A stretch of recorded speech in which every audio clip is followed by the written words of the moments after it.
And welcome to the channel. Today I will show you how you can enable Incognito mode in the 4 most popular web browsers from the Play Store on your Google Pixel 5a.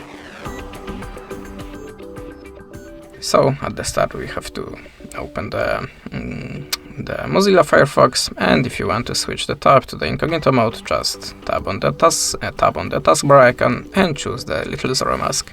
Now just click Private, and how you can see there is a Incognito tab.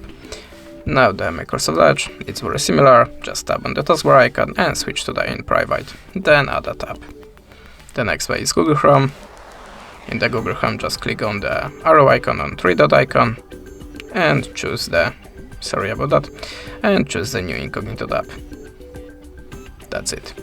And the last one, Opera. In the Opera, it's very similar to Mozilla and Microsoft Edge. Just click on the taskbar icon, switch to the private and add a tab. How you can see, now we are in the secret mode. That's it. Thanks for watching, leave us a subscribe or a comment, and goodbye.